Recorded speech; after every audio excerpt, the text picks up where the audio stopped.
Pick up the blitz. Flag is thrown. There's your first down and a lot more for Demaryius Thomas. Swing and a shot by Freeman. Deep into the night. Back-to-back homers for the Braves. Blake Griffin will turn. Shoot a three from the win. Bounce. They go. Pick up the big win. They go.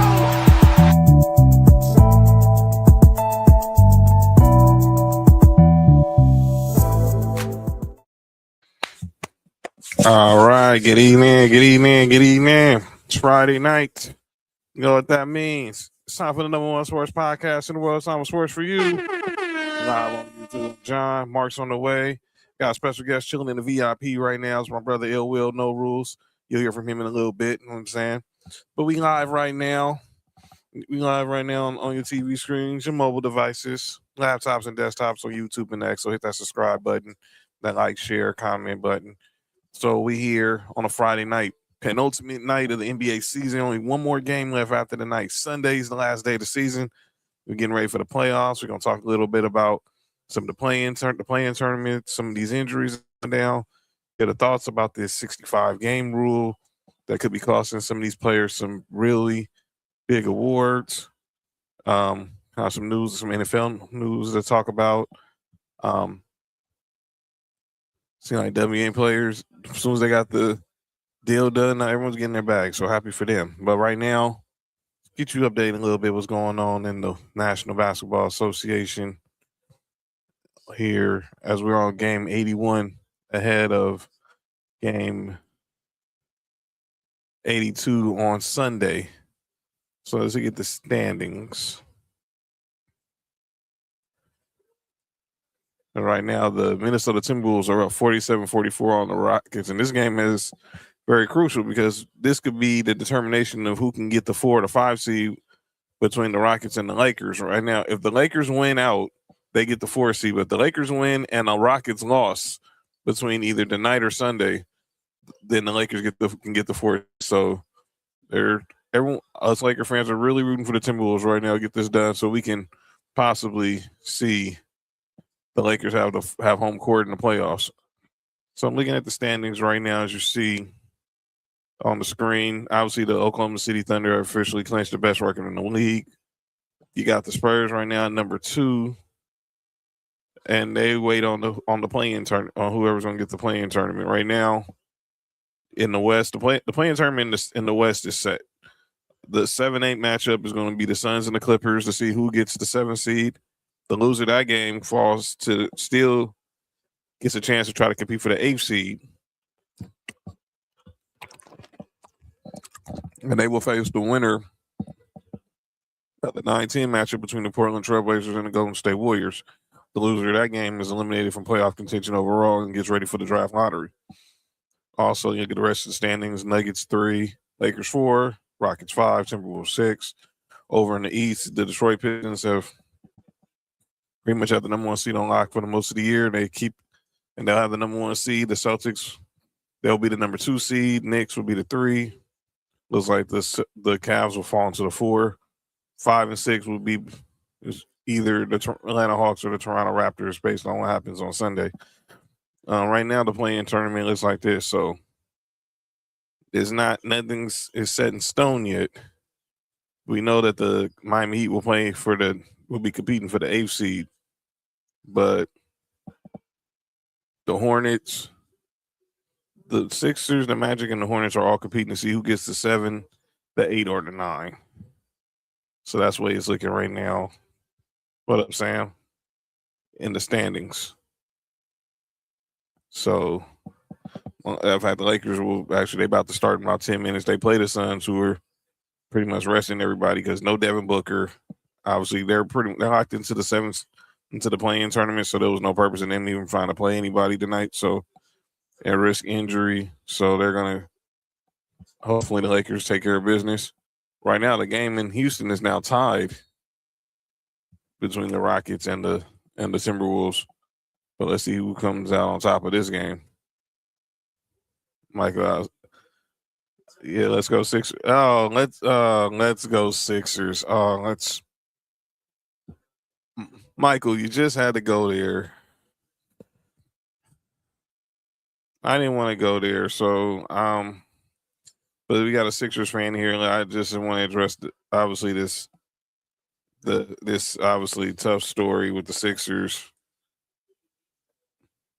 and that was just once again the injury bug, unfortunately, biting Joel Embiid. Y'all ain't see the news. Joel Embiid, he's gonna be. He was diagnosed with appendicitis and had to have an emergency appendectomy. And I don't know that. I'm assuming that basically puts him out for the first round right now. But man, this is just again the bad luck this dude has when it comes.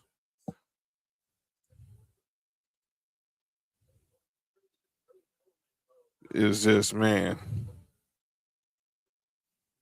It's just sad with Joel Embiid. I have a list here of all the injuries Joel Embiid has suffered, especially around playoff time. He has like the worst luck when it comes to the playoffs.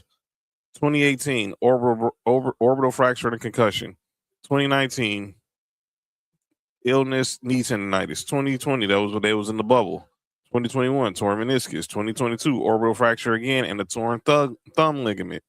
2023, knee sprain. 24, Bell's palsy. 25, they didn't make the playoffs. And then last year, and then this year now, he gets diagnosed with appendicitis a week before the playoffs start. This dude just has the worst, and I mean the worst luck. I can't even explain it. How this keeps happening to one of the most talented players in the league. What up, Christy? Hey, what's going on, Laker girl? Sam, yeah, I like our chances. I said it the other day, Sam. I like our chances against Houston only. I don't know about it. I don't know about dead fall. Well, we're not gonna fall to the 6 because that's gonna be Minnesota. But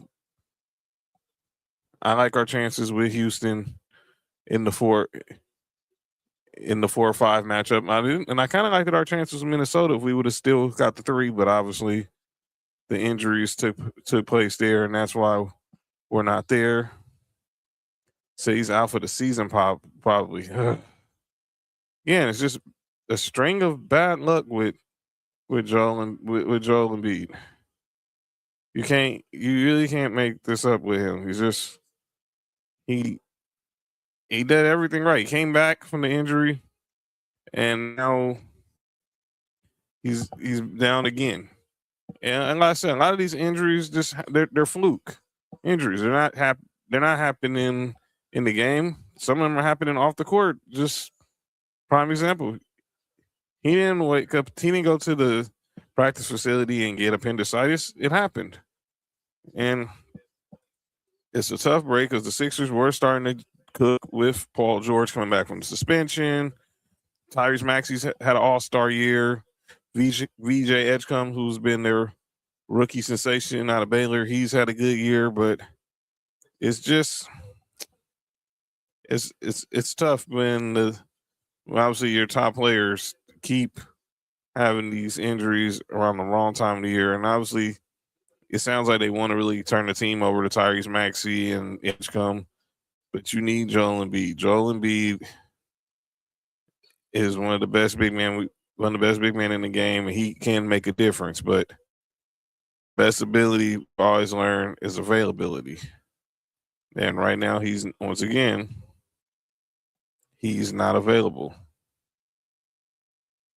He's not available, unfortunately. So hopefully he'll get healthy, and maybe one day he'll be able.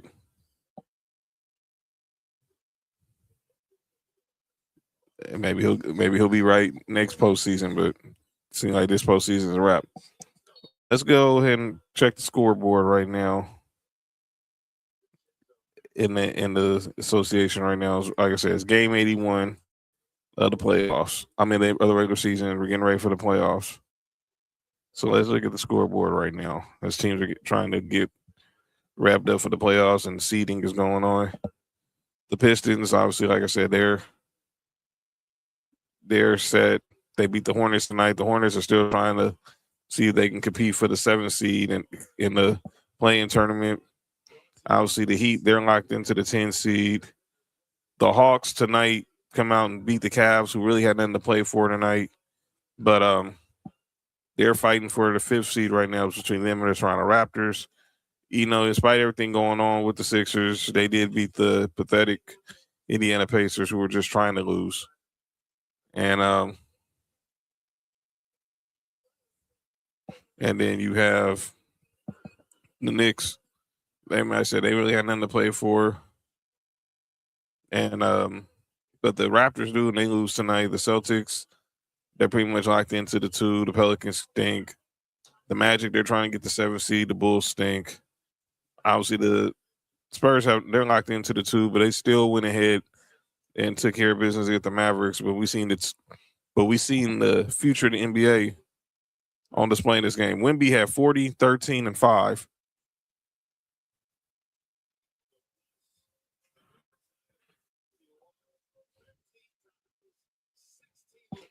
40, 13, and 5. And you had Cooper Flag, who had 33, 6, and 5. The Bucks in the Nets game, that's trash. But those are right now how the games are looking. How the games from the finals. Those are some of the finals from earlier. The Nuggets are right now facing the Thunder, and obviously the Nuggets are about 4. The Jazz and Grizzlies. Oh my God, that game is pathetic.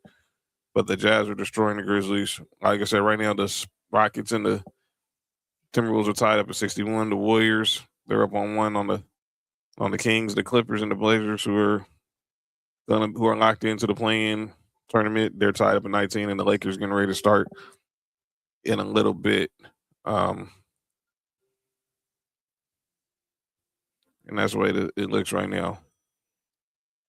So we got a new feature here on the show, and I want to say a shout out to StreamYard for updating for doing a lot of updates on their software, and a lot of talk has been about this 65 game rule. And obviously, certain players will probably be, unfortunately, costing them spots on All NBA, MVP, postseason awards. Obviously, MVP, Defensive Player of the Year. And this has been a really hot button topic, especially with some of the players who are going to be playing in for these awards. So we got a new feature here where we can put up a poll question, and you can type your response in the chat, 1 or 2. I'm gonna have it up for a while with some more get here. Should the NBA eliminate the 65 game rule? Type 1 for yes, type 2 for no. Because I think this has really been hey, thank you, Nessa. Thank you. I try. This has been a real serious discussion about this rule and how you're gonna have players like Cade Cunningham, like Luka. Clearly Wemby played tonight, so he's no longer in this conversation, but so he's gonna be able to compete for him to be qualified for All NBA, for MVP, and obviously Defensive Player of the Year. But should the NBA get rid of this rule?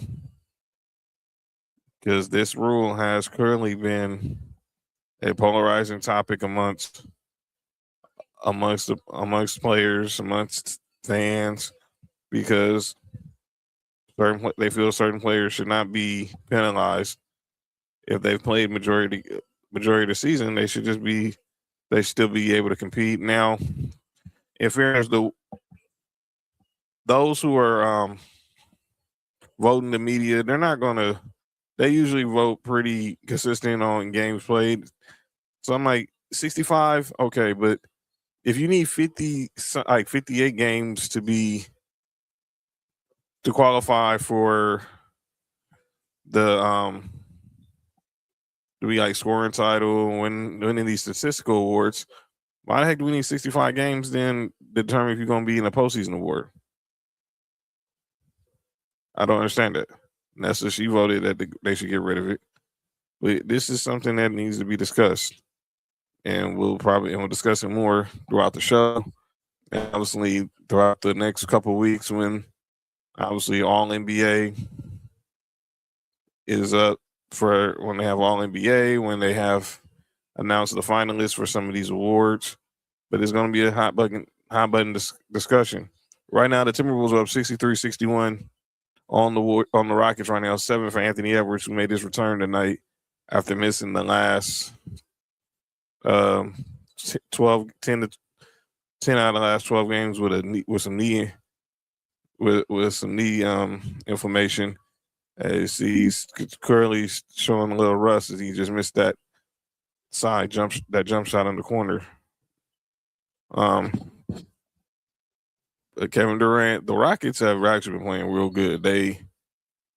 I still think the Lakers can get them, but I feel they have hit their stride at the right time. This is why they brought in Kevin Durant, because they had a good team last year, but they just didn't have someone that can probably help them get over the top when it comes to winning postseason games down the stretch in the clutch. But clearly, Kevin Durant is helping them with that, and they're up now, back up by 1. So it's going to be interesting to see how they handle this going forward with the 65 game rule. Cade Cunningham's going to be another case. You can't tell me Cade Cunningham, Luka Doncic, you can name players who had better seasons than them. They should be competing, and they should be awarded for All NBA. Cade Cunningham says him and Luka were both in the MVP discussion. But I really don't know how they're going to handle it.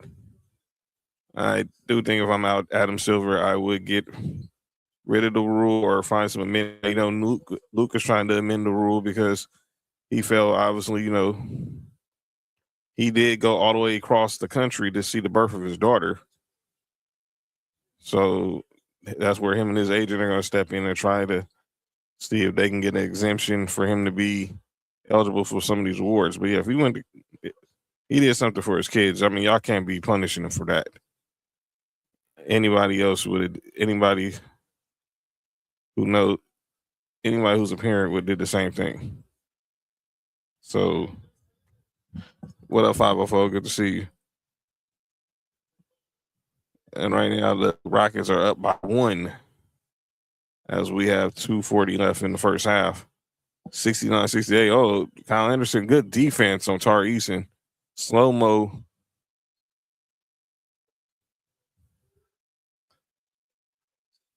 So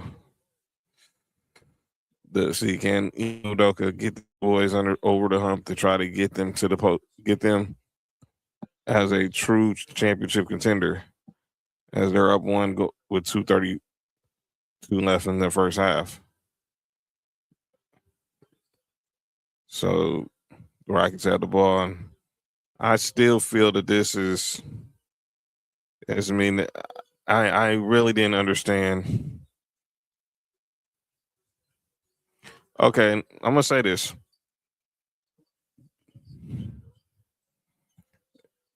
I'm not putting it all on the players. Load management is not a player thing. That's a team thing. Players want to play. It's all these dang analytics that ain't got in the way of basketball, telling them, oh, they shouldn't play this and play that. If players didn't want to play, then why the heck did Luka pull a hamstring in the last week? Look at what happened with Austin Reeves. Look at what just happened with Wendy with the rib contusion. Cade Cunningham had a collapsed lung. Not everything, I think, is all about load management. I think everyone thought this was supposed to, impede load management, but clearly load management wasn't even an issue this year. It was just injuries. Now, if teams are out there in load management, they should be punishing it. They should be punished for it. If teams are out there trying to tank, they should be punished for it.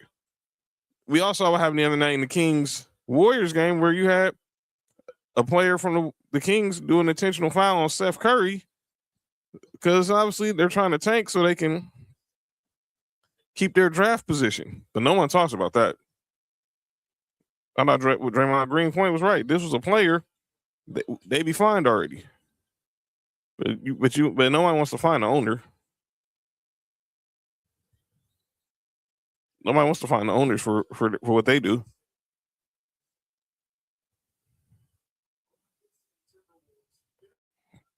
The thing, look, I know what load management was meant to. What load management has done to the game is not good, but I think this had nothing to do with load management. I think this was just a bad string of luck. And let me say this: the rule has worked because players are playing their games, and most players do. We haven't had an MVP playing less than 60 games since Bill Walton in like the 70s. So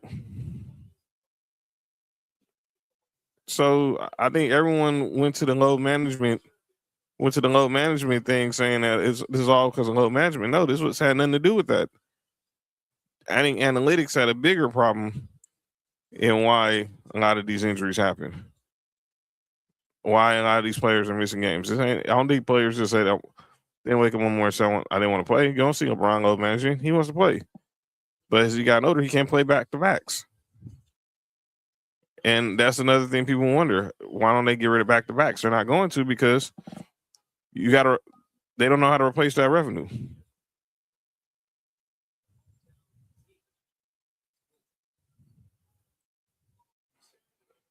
The 3 seed is out the window, Paco.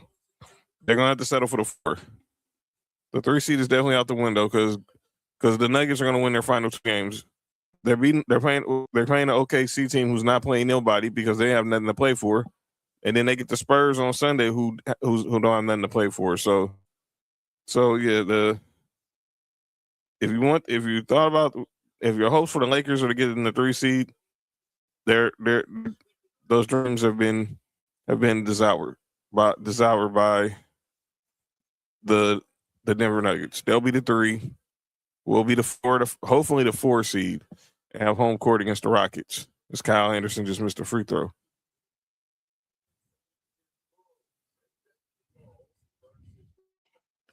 Be with the 4th too, but I mean, just get in the dance. Obviously, no Luka, no Austin Reeves. The Lakers will have an uphill battle to climb in the postseason, but I still think they can get it. I still think they can beat the Rockets. To be honest, I'm just saying it. I think this is the best matchup for them. I think the Rockets in Minnesota would have been perfect. If they would have fell to the 6th seed and played the Nuggets, they would have gotten 1 game. On the injuries, it's bad luck. Austin Reeves got misdiagnosed. It was he got a bad MR, he got a bad scan, and going to find out he had a serious injury. With Luka, it was just bad luck. He pulled a hamstring. So that's what I say. I don't think the injuries were bad. I mean, now personally, should they have been out there when you're down by almost 40 points? Absolutely not. That's one of the games you just JJ has to learn. No matter how much crying you can get back into the game, some games are just over before they start. And the Thunder Laker game was over before it started. Don't get me started what happened on Tuesday with no LeBron, no Luka, or Austin Reeves. That was the Lakers fielded the G League team on Tuesday. But when LeBron was playing last night, they got the W.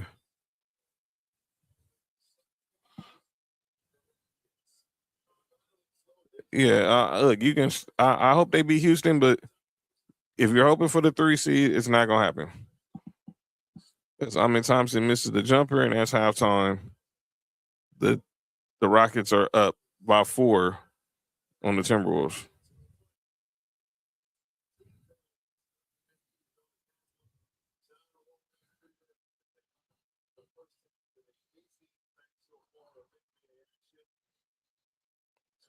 Yo, this story with Mike Vrabel and Daniel Senior is crazy. If I heard this story, and I don't really get too much into gossip and stuff, but It is kind of sports related. Let me switch over to NFL real quick before Mark get here, and we'll go back to the NBA to get his thoughts on this NBA on this NBA stuff. I'm asking, do you still? I have hope that they can get out of the first round. I don't know. It's not going to be easy, but I think they can beat Houston. It might have to take 6 or 7 games to do it, but I still think they can get out of the first round. It's just going to take. It's just going to take a little bit of luck on our side for it to happen. But I do think they can get out of the first round if they can just go unscathed this final 2 games. Don't have no more injuries. That's Mark. Yeah. So, and Mark's gonna be here in a second.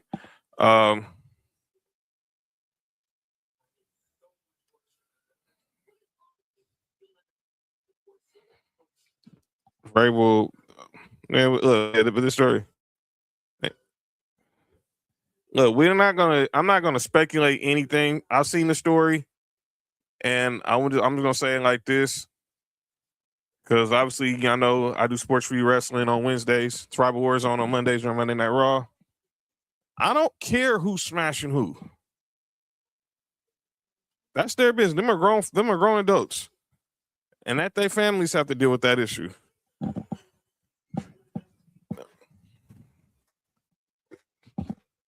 They let their families deal with that. So, but real quick, because I just saw the alert from ESPN said the Athletic is reinvestigating the story. So those who don't know the story, Diane Orsini, who's a reporter for the Athletics, used to be an NFL insider for the Athletics. She getting her cheeks clapped. Yo, you good? And now we all know who Mike Vrabel is, the coach of the AFC champion. The one who clapping her cheeks. Yo, Mark, you all right, man? Oh, my bad. There are these pictures of them that have circulated, and obviously they've both been in denial. And like I said, I'm just gonna say this: as far as with Diana Orsini and Mike Vrabel, that's their bit. That's between them and their families. If they're doing it, if they're having a relationship, yeah, Taco, what up? If they're in a relationship, that family's gonna have to deal with that. Sam said, Diana Taurasi. I mean, I haven't seen that anywhere, Sam. Last time I know, she was still married. I know, but all these videos that came out recently about how some of the comments she done made about her marriage are pretty not cool. But I'm gonna just say this because obviously I had got the alert just now from ESPN. It's their business. That's their business, and the truth will come. Whatever happens in the dark will come to the light. Whoever came in the dark had to show up in the light. Yo, you good? But we'll see. All right, Mark, you're here. I'm gonna reset everything.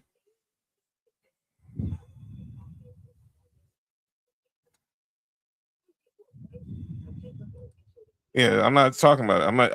The only thing that I'm staying on is the fact that they said the Athletic, who is her employer, are investigating the story as a company. Everything else with their family, that's between them. But the Athletic is investigating because she is one of their top insiders when it comes to breaking about the NFL. She was really good. She's been very good at her job for a long time, whether it was at the Washington Post or obviously at ESPN. Are you good? What happened? He said she was doing a good job, right? Yo, you all right, man? Yeah, I'm not gonna bring up what happened with Steve McNair. Y'all saw the untold on that, and I still think some of that was a little bit not told. They didn't tell the whole story on that either, on the Netflix part, but the podcast will tell you the real deal. All right, Mark, I'm gonna go back to the NBA now that you're here. Obviously, it's the penultimate week before the NBA season. I want to get your thoughts on some of these NBA stories we're gonna talk about. So let's go ahead and discuss right now with with the standings right now. So this is the way the bracket is looking right now. OKC is going to be the one in the OKC and the Spurs are going to have the top 2 spots in the West. And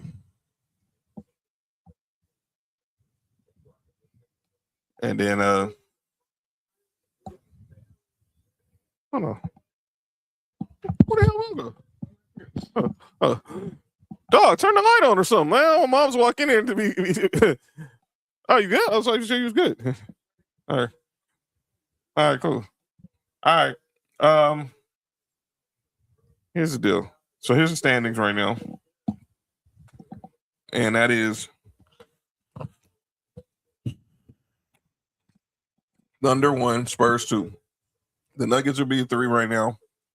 And barring a miracle from these last 2 games, they'll be the 3. The question is who will be the 4 or the 5 between the Lakers and the Rockets. Right now, the Rockets are up at 4 by halftime. Minnesota, the Lakers are about to start with the Suns, who are not playing anybody because clearly they're already in the play-in tournament, so they have no purpose to play anybody. And the Timberwolves will be locked in at the 6. So here's the play-in tournament is set in the West. Suns, Clippers, Blazers, Warriors. Let's go there because we'll talk about that more on Tuesday after the official bracket is set. But who you got coming out of the play-in tournament? Clippers and is Steph playing? Clippers and Warriors. So that means you will have the Warriors beating the Blazers, and then the loser, then they'll have to beat the Suns to be the 8th seed. Mm-hmm. All right. I actually do want to see that. But I just feel bad the Warriors are going to be destroyed by OKC because I watched that game last night when they played the Lakers. That wasn't your mama's Warriors. They like a straight. You said Hoochie Mama Warriors? No, they ain't. Those weren't your mama's Golden State Warriors. Remember what happened to Steve McNair? What the? Well, I don't think it's going to get that serious. I don't want that to happen to anybody. That was just sad. But over in the East, the Pistons, they're locked in at 1. The Celtics will be locked in at 2. The Knicks are going to be locked in at 3. The Cavs will be locked in at 4. The 5 and the 6 match seed is still what's going to be up for debate, and that's between the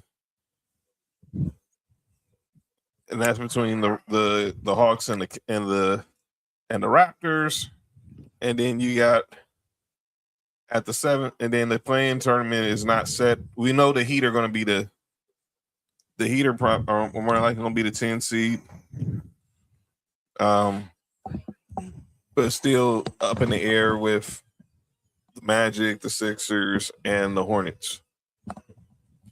Those will be the 4 teams playing in the play-in. But who comes out of the East in the play-in? I want to see the Magic and the Hornets. Honestly, I think the Heat is going to win. It just seems like when it comes time to buckle down, the Heat just knows how to win. Mm-hmm. But I want to see the Hornets. I want to see the Hornets make the playoffs. Man, actually, they play tonight. I want to see the Hornets get the 8th seed and they play Detroit. I think that's going to be a good series.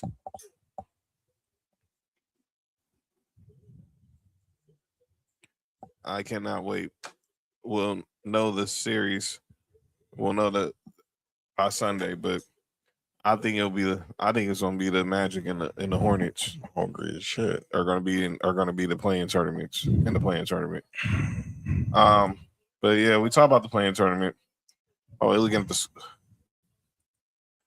Mark. Got some more bad. It was just sometimes bad luck. Bad luck just follows them all the time, and that's why I can say with Joel Embiid, bad luck just follows Joel Embiid wherever he goes. I'm saying that because now he's been diagnosed with appendicitis. He had to have emergency appendectomy, and now I think his postseason is done. And the Sixers were just getting back going, and they looked like they was ready to try to make some noise, maybe via be a threat in the first round, but they get this news, and Joel Embiid has to have an emergency appendectomy. Again, it's not none of his fault. It just some dudes just have bad luck when it comes to injuries, and Joel Embiid is one of them. Man, and this ain't even an injury. This is just he just had a bad. He woke up with a bad. His appendix just went bad. I want to say this, man, and I it's messed up because I think it's falling on Joel Embiid, but I think this is 76er karma from the process. Mm-hmm. Let that be a note. Tanking never prospers, ladies and gentlemen. I think that, but they took tanking to a whole nother level. They was tanking for like 7 years, dog. They was the trust the process, Sam Hinkie, and all that crap. Yeah. I just think I think this is karma, bad karma coming back for him, man. And it sucks that it's happened to Joel Embiid. Well, that's why. Well, what's his nickname? What? The process. Oh, yeah. I think that if he would have got drafted, say by anybody else, dog, I don't think a lot of these injuries happened to him. I just think this is bad karma for Philly, man.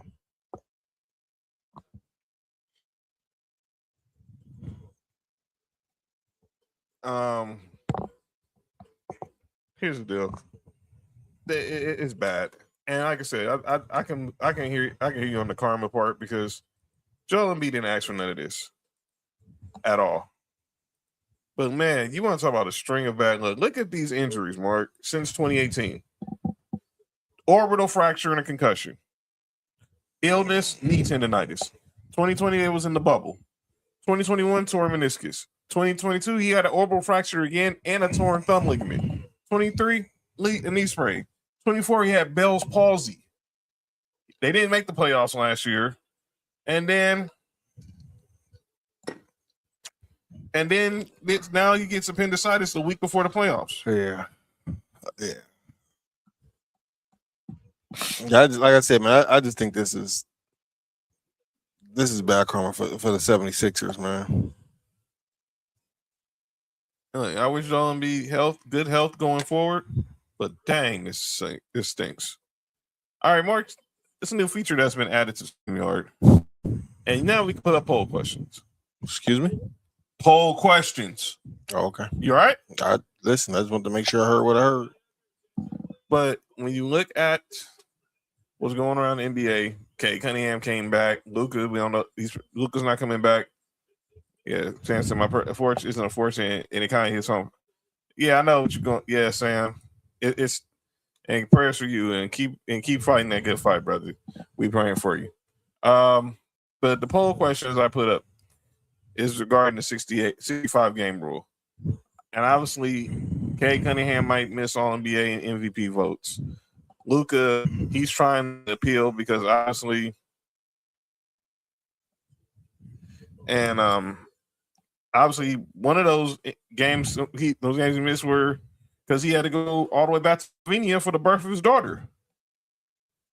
Mm-hmm. Then you have,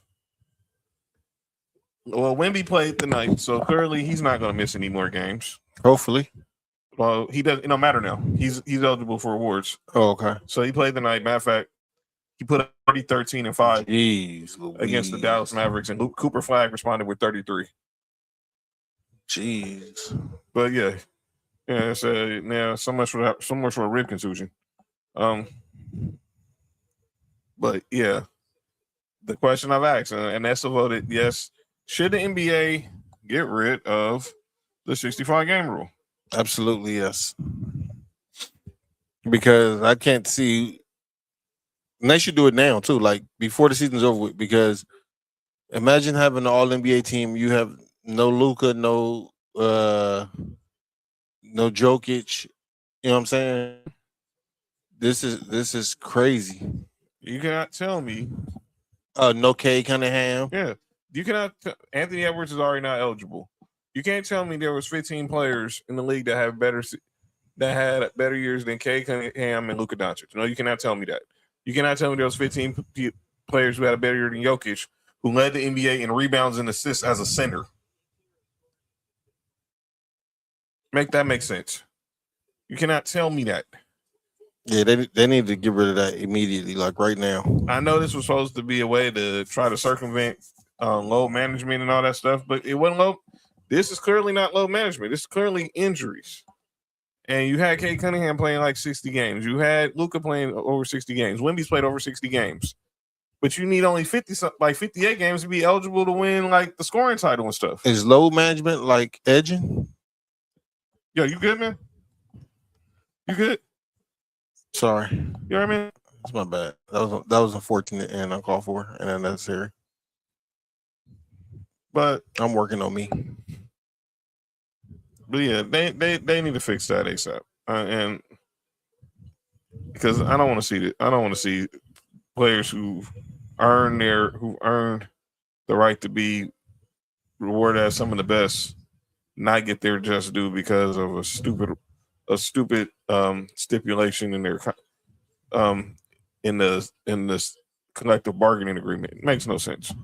Get rid of the 65 game rule. I know what Vincent Goodwill said the other day, talking about that if you don't make 65 and you get to 58, then you should still be eligible for All NBA, but not first team, but the second and third team, and you can't be eligible for postseason awards. I'm like, no, that's crap. I think it depends on what it is. Like, if we have some of these players, we do see some of these players that does take too many games for the load management pause or whatever you want to call it. Yeah, But if it's legit injuries, man, like Jokic, man, I don't know how many games he's gonna end up playing, but like you said, there's not no way it should be an NBA season, and he had the year he had, and he's not on none of the All NBA teams. This 65 game rule is gonna help the Lakers because now the Lakers have to pay Luka all that money, but that hurt Luka because he missed on all that money, and there's legit injuries.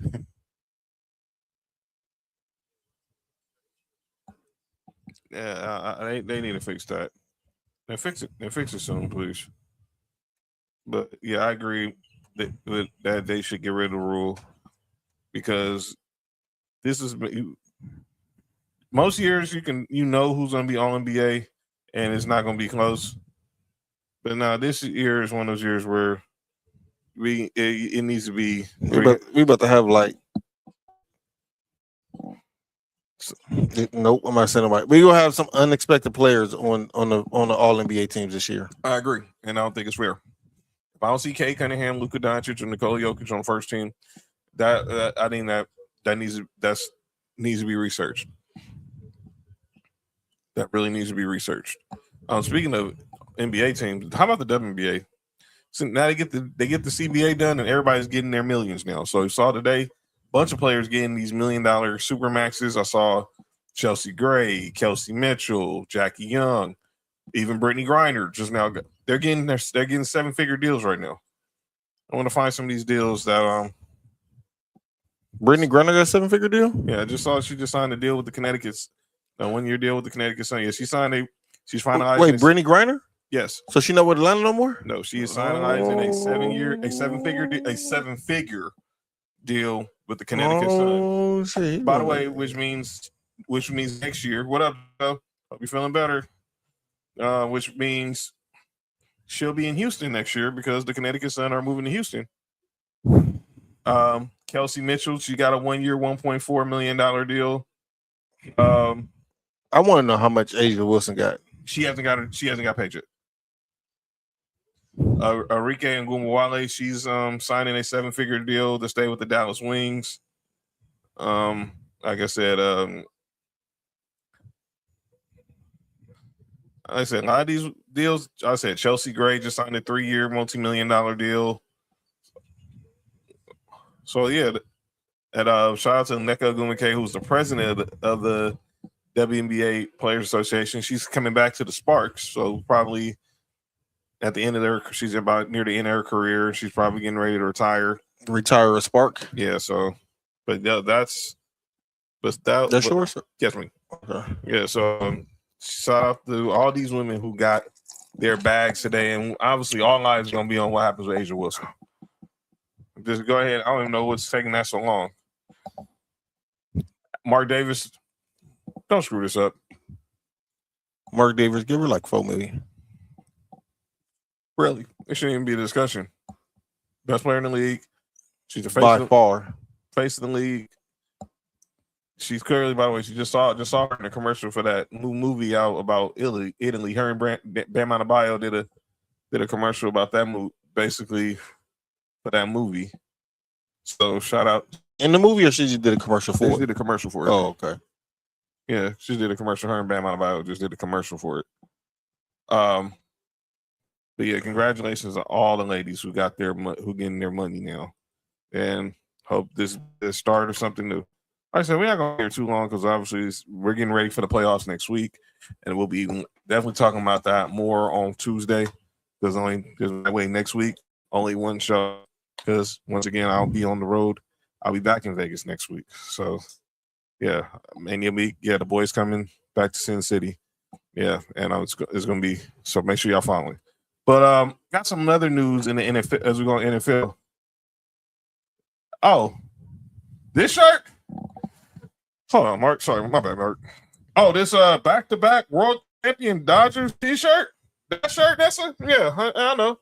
Yeah, shout out to my man Golden Javi, aka Golden Knight, for the shirt. Yeah, Fab Four Mania is taking over Vegas. You know what I'm saying? Yeah.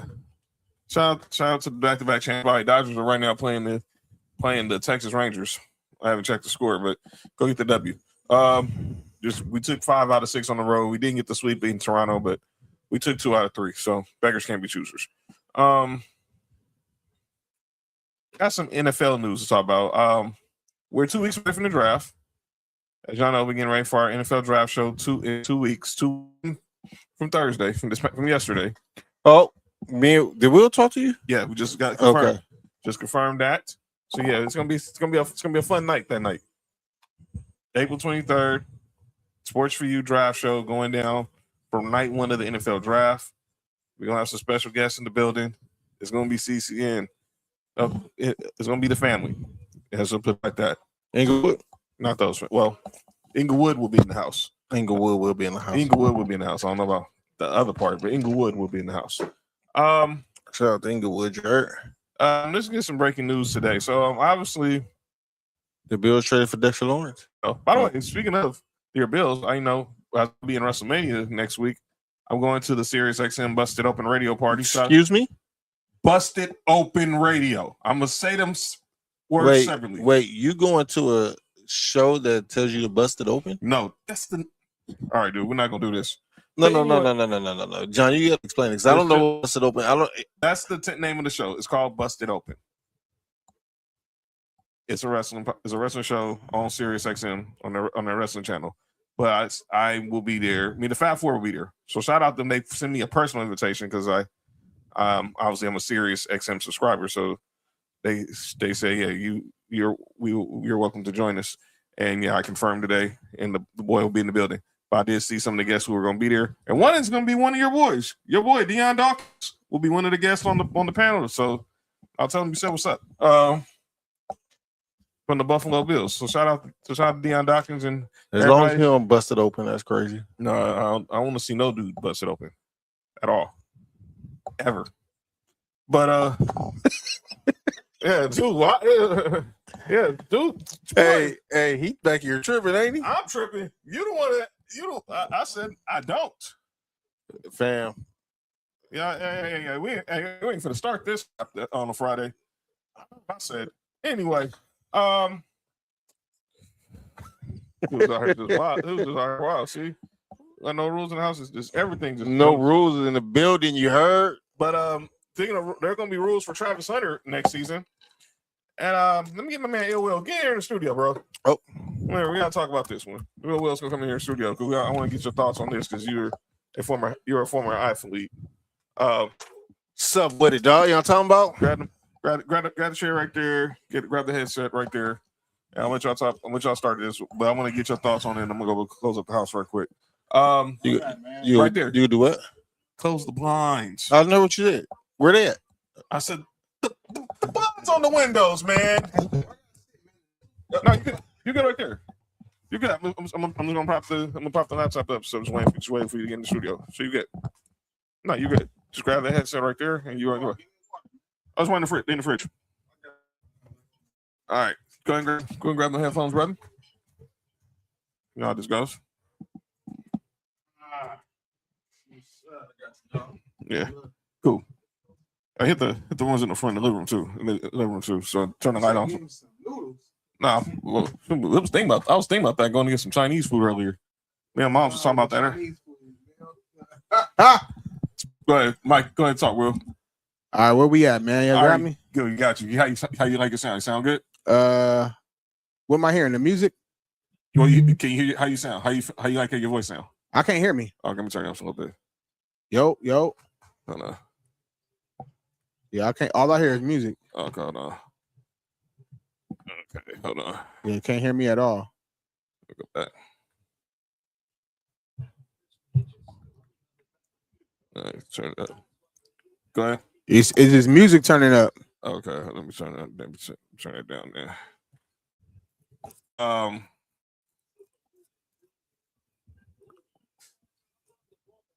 Okay. Go ahead, Will. Go ahead. Yo, nope.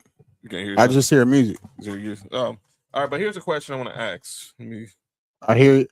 It was coming in right now. There you go. Oh, a little. Wait. No, you got it. Oh, it went away. Yo. It might be the wires, John, because it's going. Whatever you're doing right there is going in and out. Yeah, that's the wire I'm trying to get it. So I'm trying to get it right. All right, I'm trying to get it right. We'll get it right. But there you go. Oh, shit went away.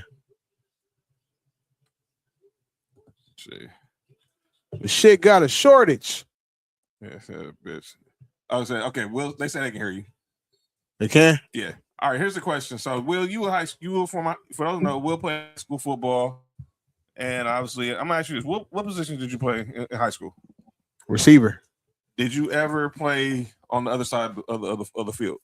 When I was a sophomore, I played safety. Okay, so this is good for like a game or two. But okay, so you didn't do it full time. Nah. All right, and that's obviously been the story with Travis Hunter. So we all know about Travis Hunter when he got drafted last year, the former Heisman Trophy winner. Of course, was going to be a two-way player, trying to be a two-way player. So we know he missed the last half of the season due to a LCL injury in his knee. During the owners meetings, league meetings, his head coach Liam Cohen did speak and said, "What up, Candace?" That starting next year, he's going to be a full-time cornerback, part-time wide receiver. So I'm going to ask you guys this. I'm going to start with you, Will. If you were Travis Hunter, do you think? First of all, do you like this move by Liam Cohen saying, "Okay, we're not gonna treat you like you're a gimmick player. We're gonna keep your focus on one side of the field, but if we need you on the other side of the field, we'll call you for some packages." Yeah, right. I feel like it was coming. That I'm assuming he's the best at corner, so that's why they chose to have him be a full-time corner. I saw something that said they'll have some packages for him at receiver if need be. Right. So I feel like they just chose the best position that he's the position that he's the best at. And then at the end of the day, we ain't never seen no NFL star go both ways full time. Yeah. We never like Deion didn't do it full time. Charles Woodson didn't do it full time. I think the most we probably seen was probably like back in the day, like if niggas remember like Mel Gray. Mel Gray had like he had it full time for like maybe like 4 years, and then it kind of died out and he became just more of a special teams player. So who's Jacksonville receivers? I know Brian Thomas. Is Brian Thomas him? I forgot they had other receivers. Do they have like decent to good receivers? I don't know if they like. I mean, obviously Brian Thomas is good. He's good, but I think they got their receivers are average, and but even without him, Trevor Lawrence was still getting points in that offense. I feel like what I seen from him last year, he looked really good once he focused on offense. I'm not sure what their cornerback situation looked like. I'm not too much into Jacksonville. I think Jacksonville might have put him where they needed him more. I think that's where a lot of people feel. Yeah, instead of, you know what I'm saying? Because I'm not saying he was a bad corner, but once he started playing just focusing on receiver, he started looking better. You know what I'm saying? Routes became more crispier. You start seeing the development of it. Hey, didn't Charles Woodson say that he felt like He was a better receiver? I thought he said he was going to be he's going to end up being a corner, full-time corner. I could be wrong. I thought he said corner. He might have said it. I think most people really feel like he would be a better corner. And I know to play corner, it takes it's a different skill level to play corner. So if you're even decent to good, you know what I'm saying, as you above where most people are. But like I said, once I seen him at receiver and I just started looking at him playing receiver, I said he got a future at receiver. I'm looking at Travis Hunter's. We got Travis Hunter's numbers from last year. So he only had 28 receptions, about 293 8 yards, 1 touchdown, and then he only had like 11 tackles, 4 for loss. Let me go back to his he had 11 combined tackles, 4 assisted, sacks, no interceptions last year. So like I said, like the defense in Jacksonville, they did need some help, and I think maybe like Mark was saying, that's where Liam Cohen decided, okay, we need to make that the prime priority for him. But obviously, because remember, Patrick Peterson tried to do this a few years ago, but clearly he was always known as a cornerback. It's tough in the NFL, man. It's tough to go both ways, man. That's a lot of wear and tear on your body, man. A lot of wear and tear on your body. And even in college, I mean, we thought about Chris. What up? What, Chris? When you think about college, he obviously won the Heisman doing this, but that's in college where you're pretty much a more superior athlete than most of the players in the league. I mean, in college, but when you get to NFL, where's the grown man's game? You're not athleticism is not gonna.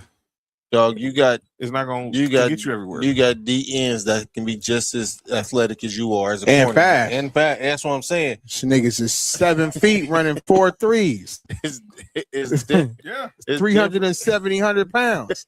370. These dudes out here doing crazy stuff, man. You got 800-pound Negroes running 4 or 5. Yeah, no, but that's what I'm saying. When you in college. And you know, we'll speak to this even if it's in a different sport. If you a pro level athlete in college, you pretty much are like a man amongst, like you level up. You know what I'm saying? Yeah, you are. It shows. And even that don't even mean that you're gonna be successful when you reach the pros. When you get to the pros, yeah. Right, yeah. But that's what I'm saying. Like that's why I think for him, and I'm specifically speak just for him because there's been other college players. Even in college, that you have to be top athletes to do both ways. Charles Woodson, you know what I'm saying? Yeah. I remember even Champ was trying to do it for a little bit. Yeah. You have to be like one of them special players. Yeah. I think Travis Hunter can actually play both ways, but like I said, dog, it's taxing on your body at the NFL level, man. Dog, it's like they said, it's like a car accident every play, dog. You know what I'm saying? Maybe they feel like the corner he could be the most successful at. I mean, because honestly, like you said, you saw him. He looked good at receiver. I also, my bad, Will. I also feel like if he reached the top cornerback, it's not gonna be as paid as the top receiver is. Oh, of course, right. So right. I think that again, long run, I think Jacksonville's looking out for Jacksonville, not so much Travis Hunter. He's talking about, but he still can get paid as a corner, though. Yeah, but you max out higher. Yeah, but that's just the nature of the NFL. That's what I'm saying. I think that's why they put him there. So, like, let's just say at best case scenario, he's top 5 corner in the league, when it's time for him to get his contract. Mm-hmm. if he's top 5 receiver in the league, you paying him a lot more at receiver than you would be at corner. But let me ask y'all this though, like, and that's what I'm about to say. You saw him. Mm-hmm. I mean, everybody know I'm a little bit biased when it comes to receivers. Mm-hmm. Even from what I saw in college, he's for sure an athlete. He's an athlete for sure. That's why I'm gonna ask y'all, and you said you saw him. John read the stats. It said, what did he say, John? He had 28 catches. 28 catches, about 298 yards. And he also got hurt, right? Touchdown, He missed the but final. he also wasn't playing full time at receiver, even to start off the season. Did he get hurt at receiver or did he get hurt at playing corner? Well, it was in practice they discovered he got hurt. So we don't know if it was what he was practice. He was dealing with a knee injury, and then they found out he had a sprained LCL. So they set him. They shut him down just for precautionary reasons. So, I'm gonna say this based on what I saw him in college. Like, to me, there's a difference when you're an athletic guy playing receiver that's just pulling out to say the skill position, but the skill position we choosing is receiver. Right. It's a difference when you're just athletic playing it versus, and I'm not saying he don't know how to play it, but when you're using wide receiver techniques versus athleticism. What I saw in college, I didn't see him at all in the pros playing receiver. But what I saw, and he balled, but what I saw in college, I was like, he's an athletic guy.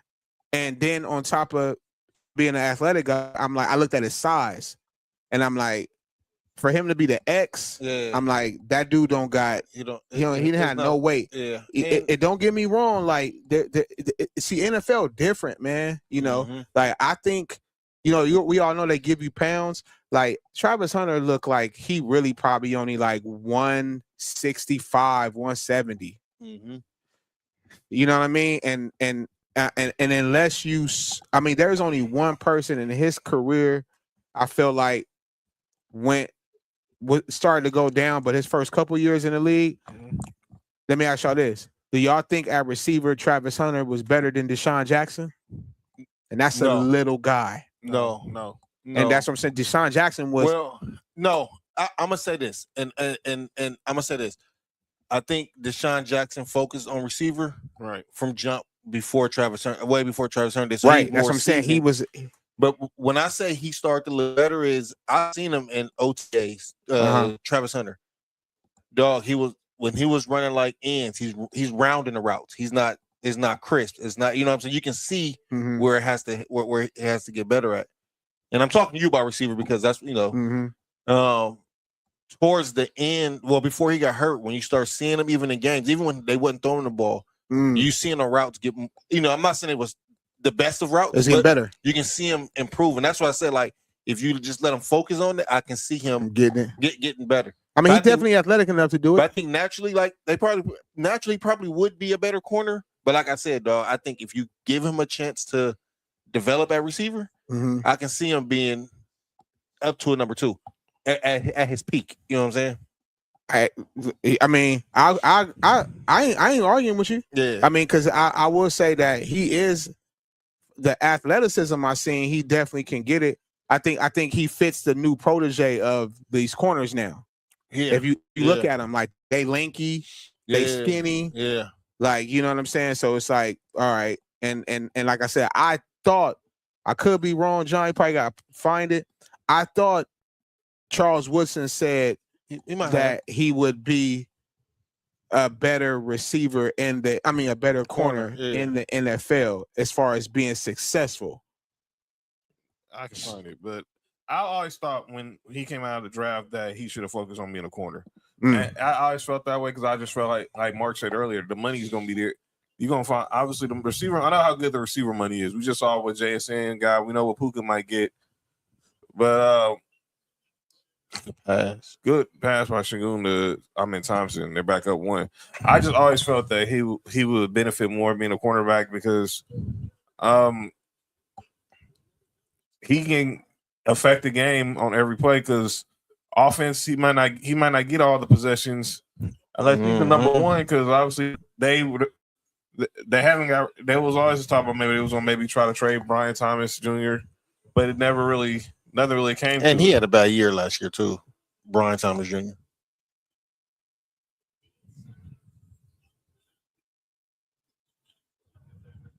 So by the way, I actually did have it. He was on John Gruden's podcast. I'll play it in a second. So Who is that? Charles Woodson. He was on John Gruden's podcast when he was talking about Travis Hunter. So I always thought he made the right decision going. I think it's the right decision for them to go corner, but I think he would benefit more, and he's probably gonna be more used that way because obviously you're not gonna get the ball every play like you did when you were Yeah. You're not gonna get the ball every play when you're like in the NFL. They have Jacksonville receiving core is, again, the names might not be big names, but these are good receivers, man. Brian Thomas Jr., Yeah, Parker Washington, yeah, he was good. and Jacoby Myers. Yeah, they got Jacoby Myers. Yeah, that's what I'm saying. Like, I don't think he would be above those three right now. You know what I'm saying? So I think that's why I think that's is.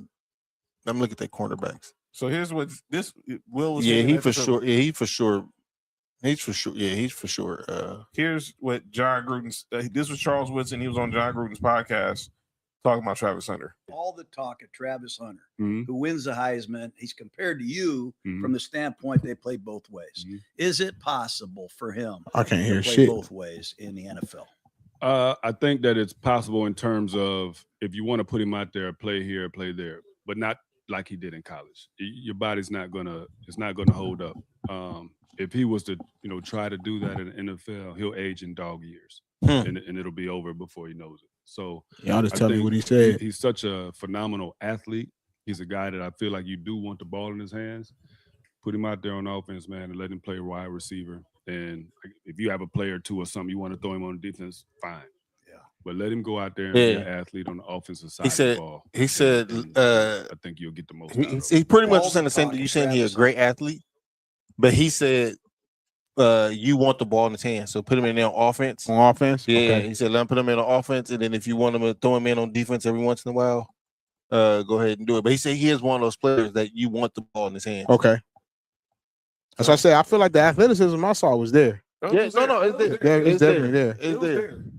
It was there. It's just a matter of, to me, it also depended on what team he was going to. Now at that time, he was when the draft was happening, the Browns had The Browns had the him. number 2 Yeah. pick, and then Jacksonville was like, okay, well, we'll send y'all one this year and move up to 2 to get him. Because I think a lot of people felt, okay, if he goes to the Browns at 2, then what the Browns somehow get Shador, Which they end up doing. Maybe they can Recreate what they Colorado, did in Colorado, yeah. but the Browns ended up trading the 2 pick to Jacksonville. Jacksonville took him. So that's where that goes. But I think he's gonna be a good corner. We'll see. And obviously he's definitely gonna impact the game on offense, but I really want to see how he impacts the game on defense. And we might have this discussion again next offseason, depending on how he plays, but he's gonna take some time. You got him for 4 to 5 years. So let's see how he does. Probably doing something he hasn't done probably since middle school or high school, and that's focus on one position. Hey, can I ask y'all a question real quick? Go ahead. This from my boy B. What up, B? He a Browns fan. The Browns got the 6th pick right now. Mm-hmm. He feel like they're going to trade down to have more picks next year. It's not out the realm of possibility. Yeah. How y'all feel about that? I honestly, I'm gonna be honest with you. As a Browns fan, their defense is I think the defense is solid. I'm not sure if there's a player on offense I would pick at 6. That's gonna change. They need a tackle. That's gonna alter. Yeah, but that's not gonna alter the. I don't think that's gonna alter the Brown. I think next year's draft is more stacked. Receiver though. This year, they need a receiver. You taking what receivers? What will be the At number? 6. What will be the first receiver coming out? It's not Mekhi Lemon. That dude from USC. Yeah, that's the dude from USC. What about the other dude? Jordan Tyson. He's going to be very polarizing because his medical is going to determine where he's drafted. It's another guy too, though, right? Cornell Ohio State. He's probably going to. He's the other receiver. Are you taking him at 6? I saw the latest mock draft we had on the show from Peter Schrager from ESPN had the Browns taking Cardinal Tate at 6. That's what I'm saying. I feel like the Browns need a tackle or a receiver. I'm not mad at that. But with the picks that they have, they can get both. It's just it just depends on. Do they have 1 pick this year in the first round or 2? They have 2. They got 2. They have their pick and they have Jacksonville's pick. Yep, that's what I was saying. No. Oh yeah, no. That's why I was like trade down from the 6th pick. I would keep it. No, they have their pick. They get the Jaguars I would pick, keep and they it. get But the like I Jaguars say, I pick. know next year's draft. What they saying right now is They talking about the loaded draft. I saw something yesterday that said that next year draft is supposed to be the greatest quarterback draft. Yeah, we'll see. I'm not doing that. And Yeah, I'm not doing that. I mean, they do that every year. Sometimes when they do that sometimes drafts hit, sometimes miss. But it all depends on how these dudes play. We got to see how Arch The looks. last good quarterback draft was what Josh Allen Lamar draft 2018. Yeah, Mm-hmm. where you had you got 3. We got now you look at it 4 successful. 2 MVPs, 4 Pro Bowlers, and 1 Super Bowl champion now because Sam Darnold. Yeah, and the one who everybody had was number 1 is not even in the league no more. Didn't Josh Rosen Josh Rosen got drafted. Baker Mayfield was number 1. Number 1, yeah. Josh Rosen was the 7th. That's pick. crazy. And not by the way, I think he's a banker now, like a stock Financially, yeah. But yeah, He should have been that. He should have been at UCLA because he was sorry. Never mind. Whoever thought Josh Rosen was going to be good in the NFL, we should just watch him. That's all. I don't know. The kid had a hot tub in his dorm room. That told you everything you need to know. Yeah, another one of California quarterbacks that make California quarterbacks look bad. Exactly. Well, you're here on Friday. Obviously, we try to keep the show a little loose, and because we don't have that much topics to discuss. I'm gonna get a couple of topics, and then we're gonna get into calling out names. So we're working on me, Mark, and Nick, and Cody. We're working on something for the future, and we're demoing it here as we're talking about certain debates. I've had this debate. Me and Mark talked about this last week. We talked about this Tuesday. Now I'm gonna bring it to you today. Which era wins with this game? Oh shit! Yeah, this is gonna be. Do you go with the silent squad, the silent generation, which is Kareem, Bill Russell, Wilt, Jerry West, Oscar Robertson? You got the baby boomers with Barkley, Hakeem, Magic, Bird, and MJ. Gen X with Shaq, Kobe, AI, KG, and Tim Duncan. You got the millennials with Bron, Jokic, Steph, KD, and D Wade. And then you got the Gen Zers with Luka, Wemby, Ant-Man, Tatum, and SG. You already know anything with Jordan. I'm going. I'm not shocked. What is that? What is that? The baby brownies. Yeah, I for me, I said it'll come down to baby boomers and silent generation, but that silent generation is crazy. Listen, man, I feel like when your 1 and 2 is Magic and Jordan. Yeah, but when you're 1 and 2 is Wilt and Kareem, what you gonna say about that? No, we talking. I'm just at the point. No, when your 3, guard, when your 3, 4, and 5 is Wilt, Bill Russell, and Kareem, that's crazy too. Man, that's out of pocket crazy. Listen, man. It at that point it depends on what game we playing. Is this the big man game or is it just? Does it even matter? Shit, with Jordan it didn't. Magic too though. Yeah, Magic it didn't matter. But even when John first put that picture up, I said down those two. Like that's the two will come down to. Yeah, so that's interesting. Here's another one, Will. And this is an interesting discussion. Which injury derailed their career the most? And you get some of these names on this list. I don't know if you can see it. It's Bo Jackson, Bobby Orr, Derrick Rose, Joe Theismann, Andrew Luck, Yao Ming, Drew Bledsoe, Penny, Sterling Sharp, Tracy McGrady, Conor McGregor, and you can throw somebody else on that list who had an injury. Grant Hill. Yeah, you can throw Grant Hill on that list. The most. Yeah, I say I got got two. Well, the two I do too. Yeah, I think we might have the same too. Maybe. I got Bo.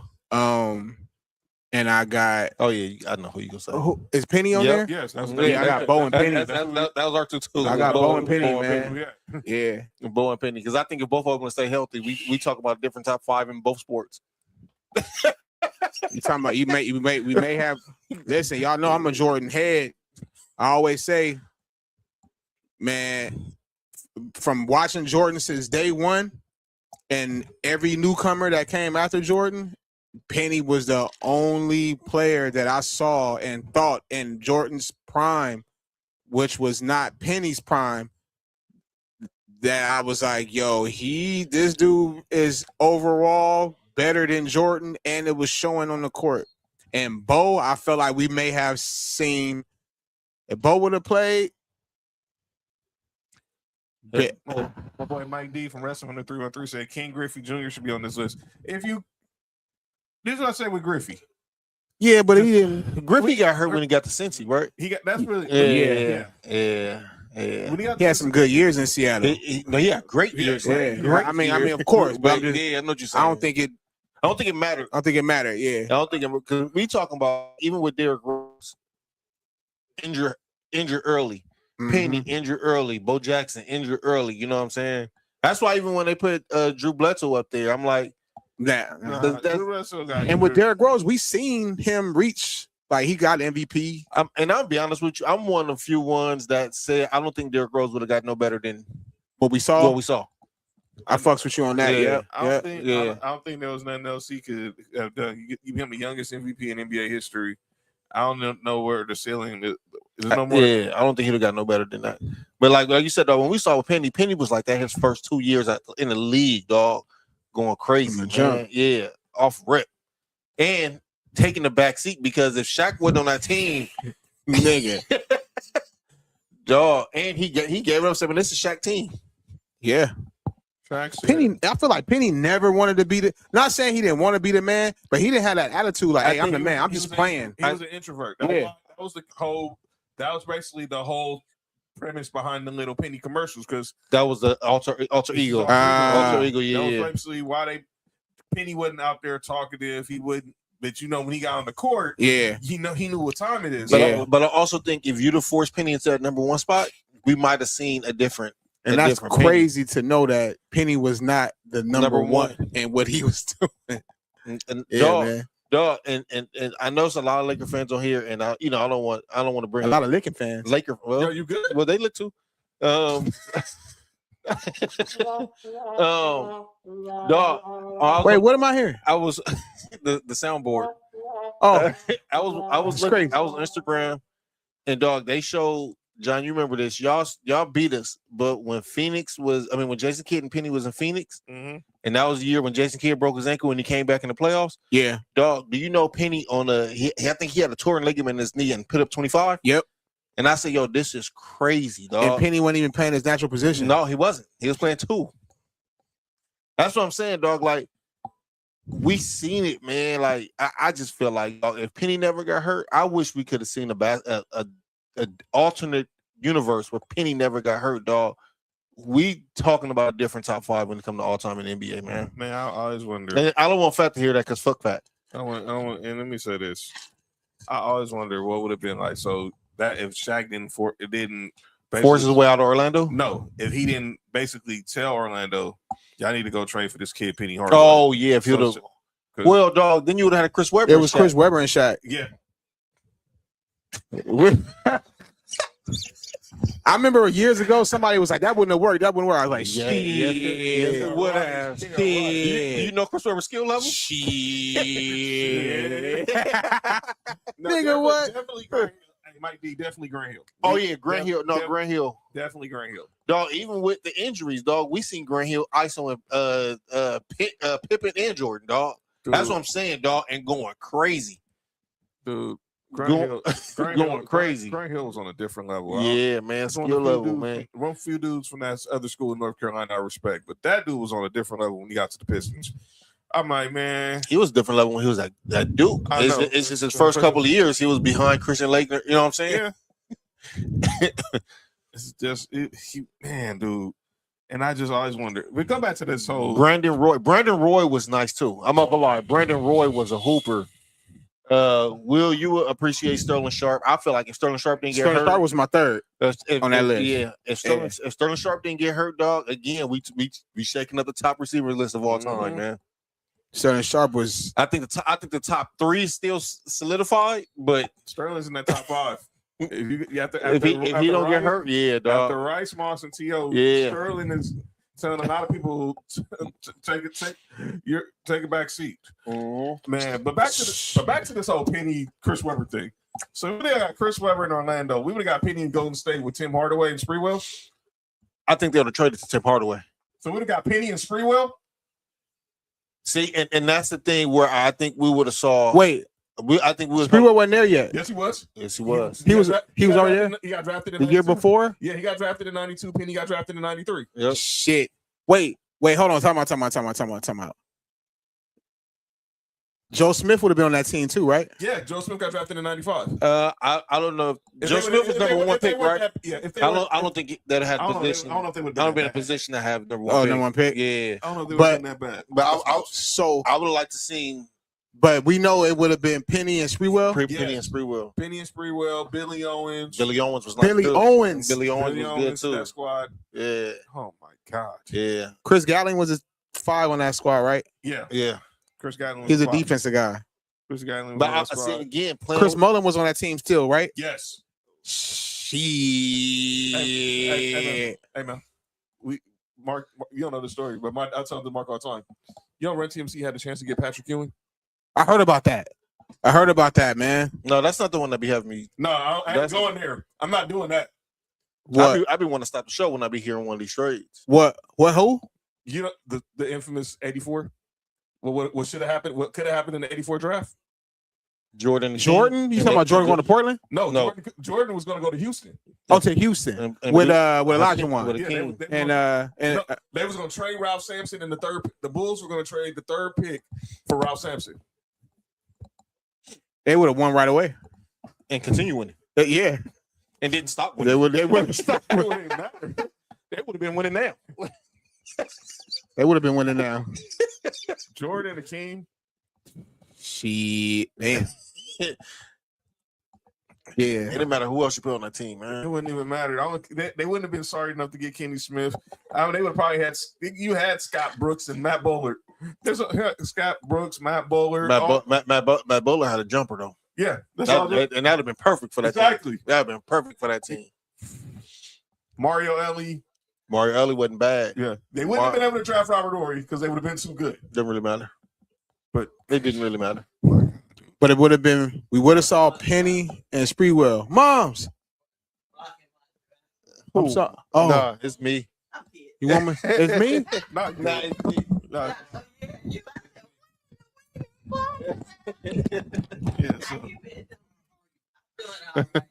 Mom's in the building, everybody. All right. Just fresh from the dead folks' house just now. What? Wait. What'd you just say, John? It was fresh from the dead folks' house. Am I lying? All right. Yeah, we had him up there moving dead bodies. John, you been moving dead bodies, man? I had to move 3. John, that's illegal, man. Yo, this dude is the legal one is at a funeral home. This nigga John really the Undertaker, man. Which one? Shut up, Mark. The real one. I was moving. I had to move from the garage to the inside because the garage is hot. Oh, I've been saying this all week, man. John, I don't want no problems, man. Praise God. I hear you. What up, Steve?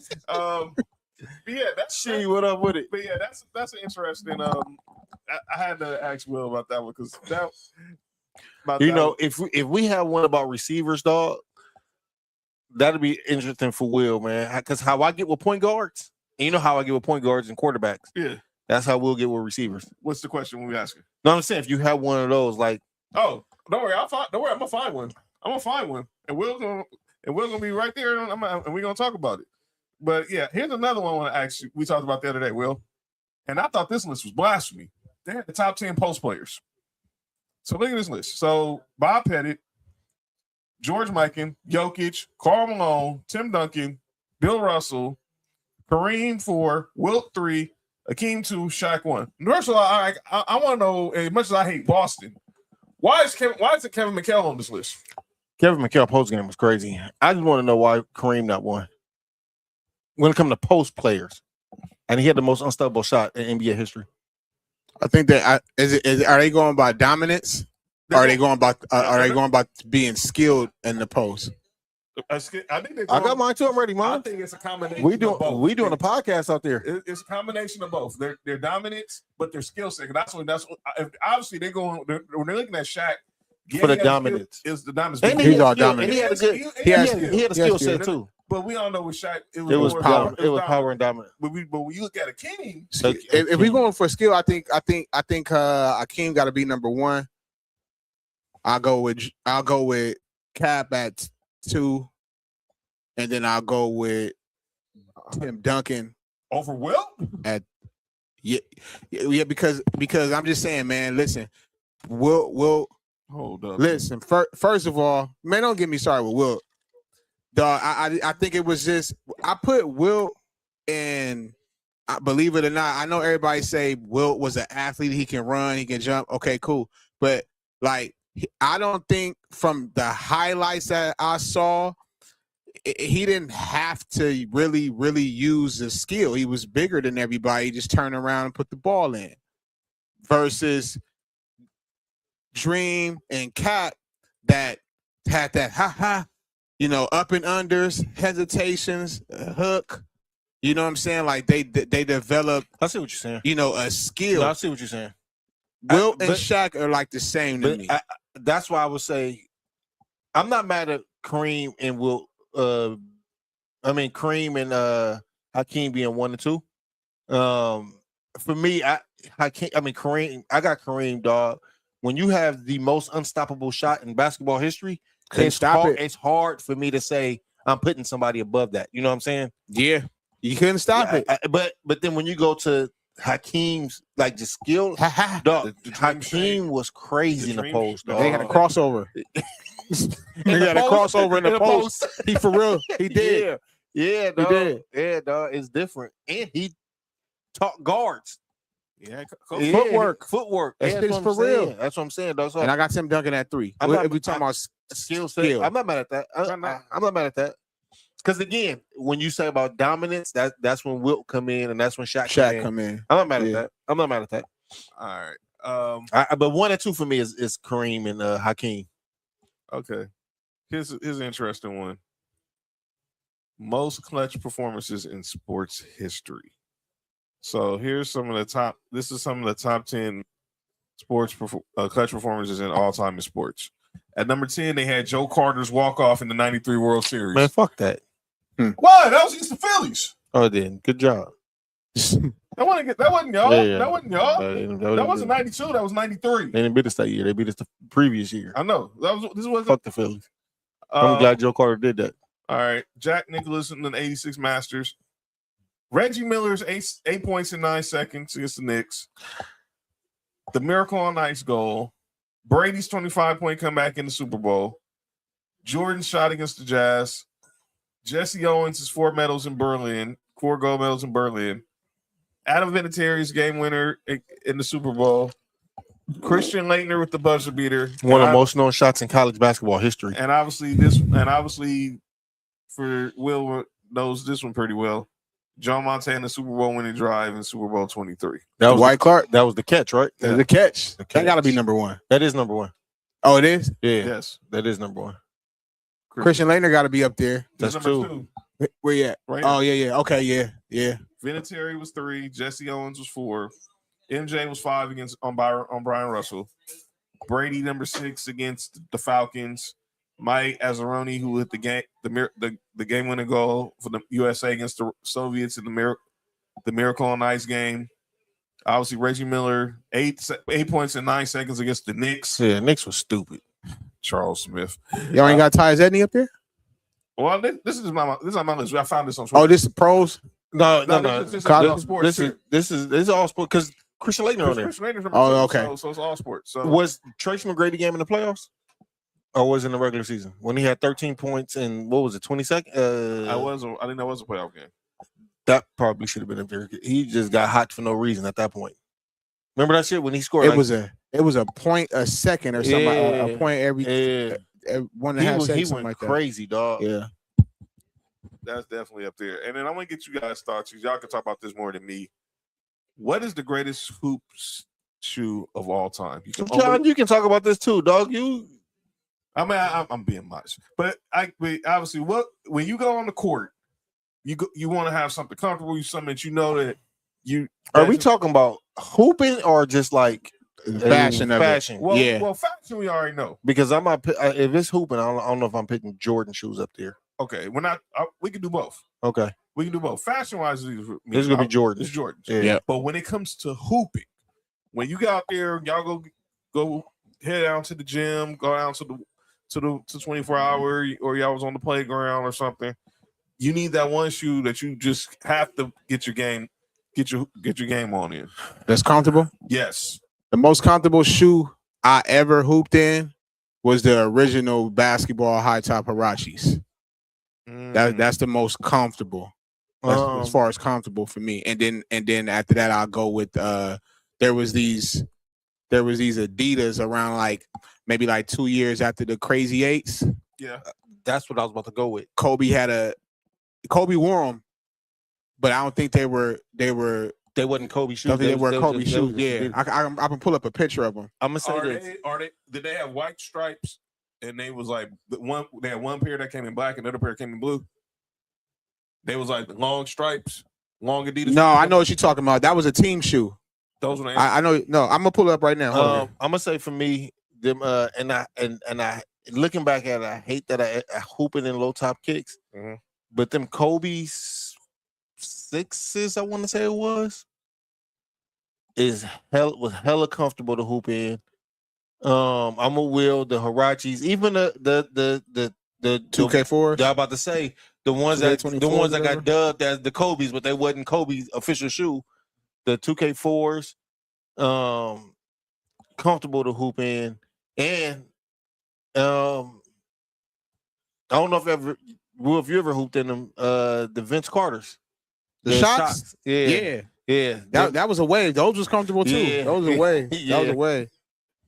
You know, if you look at those original Hirachis in '91 when they Uh-huh. came out, like a lot of people wore A those. lot of people wore them. A Yeah, lot of people. Yeah. They just didn't have no ankle support, but they was comfortable though. For me, Ooh, this shit. for me, the Timberwolves are now up 9. All right, for me, a shoe that I love hooping in was I liked hooping in the Crazy Eights. I was about to say Crazy Eights was comfortable, comfortable as shit. I loved when they came out. I loved hooping in the Crazy Eights, and then this one might be crazy. This one might. I probably will. If you said the Grand Hills, dog, No, although I did play in some Grand Hills, the third Grand Hills, the Feelers. well, I play- they're all Feelers. I played in the popular Feelers. The first ones, I had the first ones, and then the third ones, the ones that had the three little circles on the. Oh on the edge. yeah, I know what you're talking about. But the original Jumpmans, Penny Hardaway shoes. Oh, the ones that were half and half. yes, Air Jordans, the greatest That was hoop kind of shoe. like a play off the 12s. The Play Jordan off the taxis. Jordans is the greatest basketball shoe ever when we talk about fashion. Oh, here they are. They're called the Adidas Crazy 3. Let me see. But those right there, the Jumpmans, because to me, when I think of shit. now the shoes that Jordan make, obviously they're Dog. more cross. Dog, have y'all ever tried to hoop? CrossFit. Have y'all ever tried to hoop in the Jordans that they sell in stores? No, Right now? No, never. You talking back in the day? Yeah, Yeah, it was heavy, man. Yes. it wasn't to me. It was heavy. One time, 11s I killed then. They What? were comfortable. that might be the best Jordan shoe to hoop in. I know Mhm. people who did that when it was in middle school. They hooped in the 11. Have you ever hooped in threes? Threes, I have. Threes, fours. I hate playing in the ones. Yeah. I didn't like playing the twos. The Sixers I wasn't a fan of when I played in them. Like to I me, played in Sixes. like to me, dog. Like once I started I getting know. like Yeah, I know these. Nines. nines. Once I start getting into like Yeah, I know them. different Nike shoes, and I start feeling the difference in the. But I also felt a pair of Jordans that they're made for the players. It's a different shoe. Yeah, that's true. It's a different shoe. And now the way to make the Jordans now, they're real light. The as far as the 40s, like they're kind of like cross trainers now. They're basketball shoes, but you can pretty much cross train in them. And that's what the other Jordans we had growing up really didn't have. So, Hey, what you think about them Kyries? I hooped in. I know I'm saying which one. That's what I was asking you. Which one you think about? I like them. them. Yeah. They gave me a night like a comfortable feel. Mm-hmm. That's probably the newest. The newest one. Hoop. Yep. Yeah. And then that year you let me wear when I didn't have no hoop kicks. I think you gave me some Paul Georges. You got some red ones. Yeah. Oh, and them motherfuckers was comfortable, wasn't they? and before that, I did have that was a comfortable shoe. I don't know which one it was. I had a KD. The KDs are comfortable too. Yep. I had a KD, like his third year or something like our fourth year. An all-star pair. Were all red. They was comfortable as hell. Them I think them PG. Did we get them from the outlet? You did. Yeah, that's right. From the outlet. Yeah. Them motherfuckers is comfortable. They was comfortable. But like I said, dog, them Kobe's, and I hate hooping in low top shoes, but them even the high top Kobe's, the ones that after he tore his Achilles and he came out with the high ones, dog, them shits was comfortable. I heard those was comfortable to hoop in, dog. Shout out to he had those. Yeah, Josh had some too. That's the first time he did. That's the first time I did. did. That's the first time I tried them, dog. I said, let me see. Them motherfuckers was comfortable, dog. I had to go and get some, man. Yeah, so those are the debate topics we have for today. Now it's time for the final segment of the show. It's often imitated, it's never duplicated. Some people say stuff in the sports world that they get called out for, and we gotta call them out for them. And ladies and gentlemen, it's time for calling out names. All right, so I got calling out names, and then and that's Bill Simmons. It's two people in one. It's Bill Simmons and Tim Legler. So they had a discussion on the Bill Simmons podcast, and the discussion was about the Oklahoma City Thunder. So let me play this. This is Bill Simmons. Okay. This is Bill Simmons talking about him and Tim Legler. What the Thunder would like if they didn't have SGA. I think that's where I got it from. All right. So I want to play this one with you. I don't want to play this. Yeah. So here's what my calling out. My calling out names is Bill Simmons and Tim Legler, and they're discussing how many wins would a Thunder. Oh my God, John! I'm glad you had this, dog. Yeah. I meant to send it to you earlier when I saw this. When I saw this, I had to find it. But here's Bill Simmons talking about and Tim Legler, how many wins the Thunder would have if they replaced SGA with Brandon Przemski. Specific at you. Brandon Przemski is now in the SGA spot and probably a little more AJ Mitchell. And everything else is the same. Jalen Williams still gets hurt. You have all the other guys. It's the exact same season, but I've replaced SGA. How many wins does OKC have? With everything else on there, everything is exactly the same. I am just went replacing exactly as it did this season, yes, including the lack of availability of Jalen Williams. Yes. Okay. How many games would they win? My goodness, this is a tough one. Yeah. So figure AJ Mitchell gets more of the SGA minutes in this hypothetical world, and Brandon Przemski is probably off the bench. AJ Mitchell's probably starting. Man, oh man. 64-16 is the record right now. Mid 50s? I had upper 50s? I had 53-29. Okay, that's probably right. All right. So we got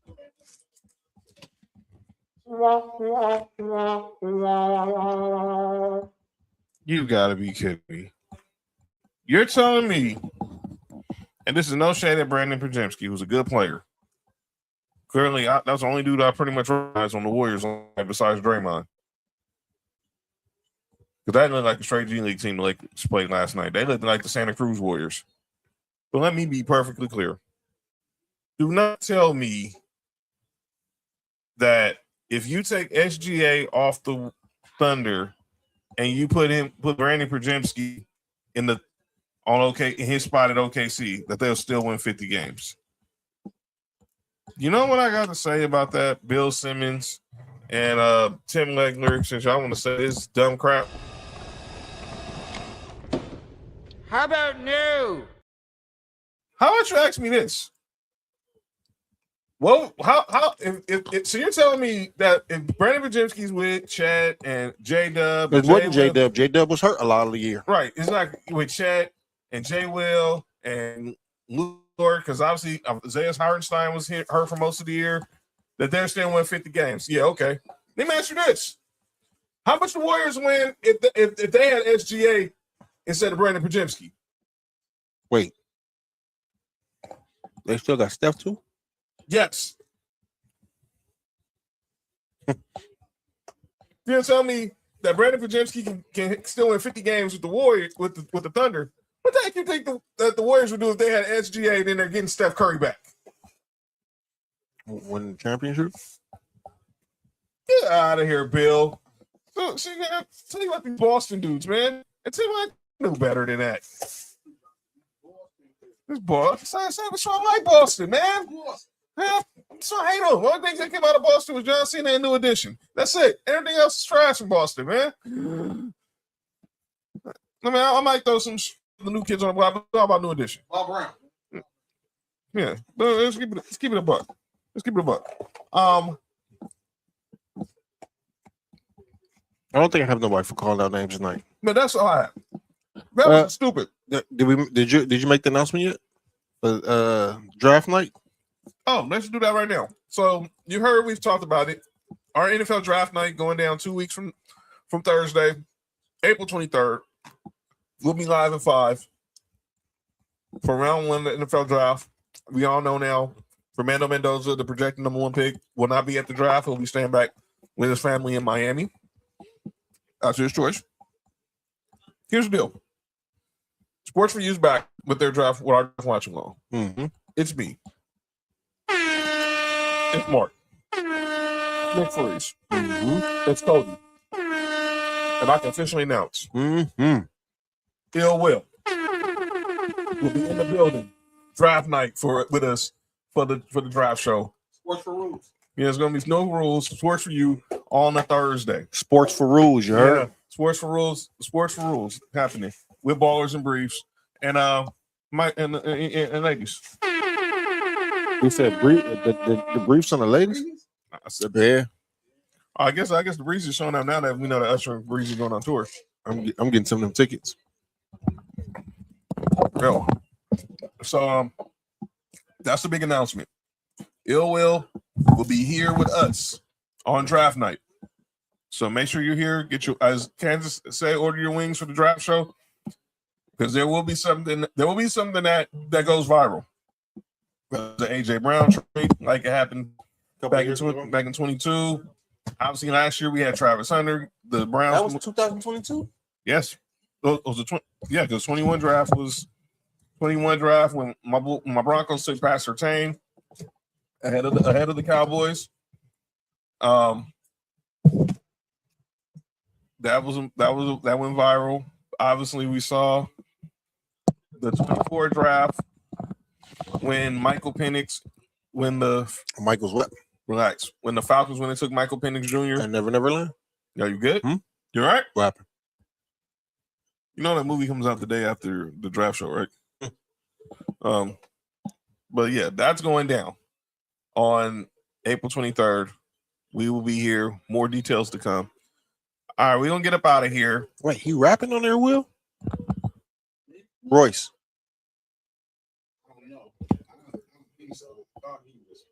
Oh yeah, John, my bad. So yeah, we'll be here. But yeah, we're gonna get up out of here. Tuesday, we're back. The playoffs will be set. The play-in tournament will officially start. And it's only one show next week, as I said, I'll be heading out to Vegas. By this time next Friday, I'll be in Vegas for WrestleMania weekend. There's gonna be a lot of dope content out there. I'll be at the Busted Open party by Sirius. Relax. See? Wasn't just me. and just it's gonna be a good night. I'm coming to redeem myself on the parlays. Relax. I said I'm coming to redeem myself. Right after the busted open party. It's crazy. Yo, y'all, see what we doing? Okay. That's what we doing, huh? I say I'm busted open. You're coming and busted open, man. Y'all wild dudes, man. I'm coming to bust it open. Crazy, dog. Okay, I see the type of crap we on tonight. All right. Y'all make sure y'all follow the rules and No Rules podcast on Instagram. They was back last night. Missed episode. Go on the Instagram feed. Is there. Go ahead and like it, retweet it, and share it, and leave a comment or something. And be with them on Thursday night, 7:30, 8:30, 8 o'clock-ish time on Pacific every Thursday. From the No Rules studio. So we'll be here. Yeah, I'll be there probably that Saturday, Sam, but we'll see. But yeah, so we'll be back Tuesday. Myself, Mark, Nick, Cody, previewing the NBA playoffs. And that's gonna be it. Make sure you check out Tribal Wars on Monday with myself, with the rest of Fab Four. That's our final show before WrestleMania. And then I'm off to Vegas on Wednesday, and I'll be back. And then I'll be back because we got a busy week ahead of us for draft week. So next Tuesday, for only one show next week for the talk playoffs. The week after that will be our mock draft. The week of the draft. So that Tuesday we will do the mock draft. That Tuesday before the draft, we will do our annual Sports For You mock draft. Me versus Nick. Me, Nick, Mark, Cody. We're all gonna make picks for round one. And we'll see who comes the closest into getting most picks accurate. Oh yeah. Good luck with that, Sam, for real. If y'all don't know what's going on, Sam's a teacher for LA Unified School District here in our city. And they're going on strike on Tuesday. So we'll send some prayers off to all our teachers out there. I stand with the teachers. You heard. Take care of our teachers. Take care of our educators. Mm-hmm. They're so unappreciated. Please. But we gonna get up out of here. Enjoy the rest of your weekend. Enjoy your Saturday. Enjoy your Friday night. Your Saturday. Your Sunday. Get some head this weekend. And I'll see y'all. We'll see y'all on Tuesday. Shout out to Will for pulling up. He'll be back again for the draft show. And we finna be up out of here. The Minnesota Timberwolves have defeated the Houston Rockets. Are 6.3 seconds away from defeating Houston Rockets. So, and that means a lot because with that win, the Lakers are playing right now, right? The Lakers are right now who are playing the Phoenix Suns, who are sitting everybody because they are locked into this. They're locked into the play-in tournament, and that is a final. The Minnesota Timberwolves defeat the Houston Rockets 136-132. The Lakers are right now up 61-52 on the Phoenix Suns. If that stands and the Lakers continue to get the W, they will officially clinch the 4th seed in the NBA in the Western Conference playoffs, which means they won't have to play nobody on Sunday against the Utah Jazz, who weren't playing anybody on Sunday as well. But this has been Sports For You.